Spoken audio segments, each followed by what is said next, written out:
اپنے آپ کو ایک ہسپانوی ادارے کی بیک ڈور سنبھالے ہوئے تصور کریں۔ سال 2010 ہے۔ آپ کے جرمن حریف منظم طریقے سے آپ کی مارکیٹ پوزیشن کو کمزور کر رہے ہیں، جارحانہ انداز میں آپ کی قیمتوں کو گرا رہے ہیں، آپ کے گاہکوں کو اپنی طرف کھینچ رہے ہیں اور یورپی مارکیٹ کو اپنی برآمدات سے بھر رہے ہیں، جبکہ آپ کی اپنی فرم کو مارکیٹ شیئر کے شدید اخراج کا سامنا ہے۔ فوری فیصلہ کن کارروائی ناگزیر ہو جاتی ہے۔ فطری طور پر آپ اپنا ہاتھ تاریخی پنگ بٹن کی طرف بڑھاتے ہیں، وہ جسے تاریخی طور پر کرنسی کی قدر میں کمی کے طور پر جانا جاتا ہے، وہ صدیوں پرانا ہنگامی لیور جسے قومیں استعمال کرتی رہی ہیں۔ جب قومی مسابقت کمزور پڑتی ہے تو 20% کی قدر میں کمی آپ کی برآمدات کو تقریباً راتوں رات زیادہ سستی بنا دیتی ہے۔ تاہم جب آپ اس اہم میکانزم تک پہنچتے ہیں تو آپ کو پتہ چلتا ہے کہ یہ غائب ہو چکا ہے۔ اس کی وجہ یہ ہے کہ 1999 میں جب آپ کے ملک نے یورو کو اپنایا تو آپ نے محض ایک مشترکہ کرنسی میں ضم نہیں کیا، بلکہ آپ نے ایک اہم اقتصادی فرار کا میکانزم ترک کر دیا۔ آپ نے ایک خصوصی اقتصادی بلاک کی رکنیت کے بدلے قومی مالیاتی خود مختاری کا تبادلہ کیا۔ اب جب بحران سامنے آتا ہے تو اس کے حقیقی مضمرات واضح طور پر ظاہر ہوتے ہیں۔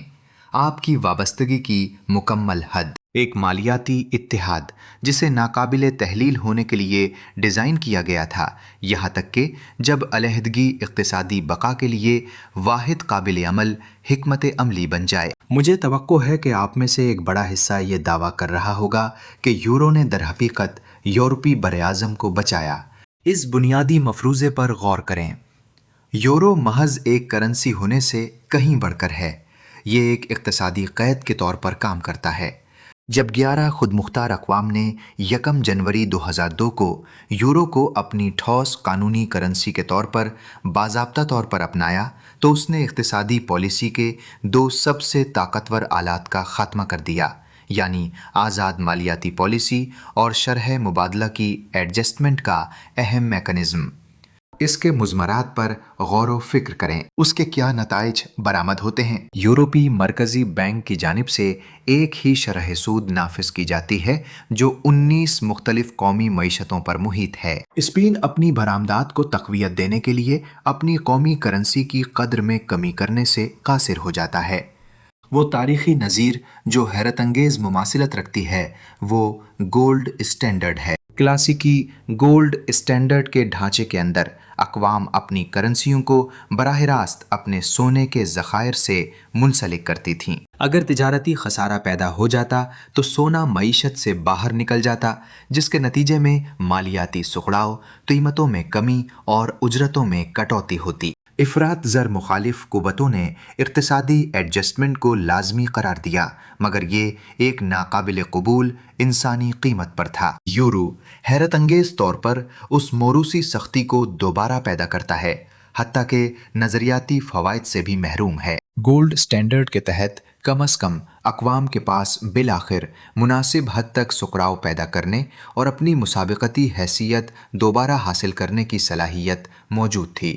یورو اس کے برعکس اس مخصوص ایڈجسٹمنٹ میکانزم کو مکمل طور پر ختم کر دیتا ہے۔ واحد باقی ماندہ ایڈجسٹمنٹ میکانزم اندرونی قدر میں کمی ہے، اجرتوں میں دباؤ، قیمتوں میں کمی اور اندرونی طلب کو دبانے کا ایک سخت نظام، جب تک کہ مسابقتی برابری بحال نہ ہو جائے۔ اس حقیقت کے گہرے مضمرات پر غور کریں۔ 2000 سے 2010 تک کی دہائی کے دوران ہسپانوی اجرتیں عملی طور پر منجمد رہیں، جبکہ دیگر یوروزون کی معیشتوں نے اجرتوں میں 15 سے 20% اضافہ ریکارڈ کیا۔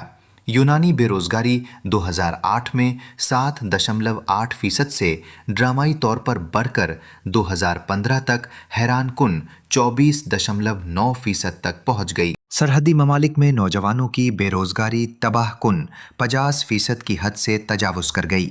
یہ کوئی نظامی خامی نہیں، بلکہ یہ بنیادی ڈیزائن کی ایک موروثی خصوصیت ہے۔ یورو میں شمولیت پر کوئی بھی بالواسطہ طور پر اس بات پر رضامندی ظاہر کرتا ہے کہ اگر اقتصادی مشکلات آ پڑیں، خواہ وہ حد سے زیادہ گرم معیشت ہو،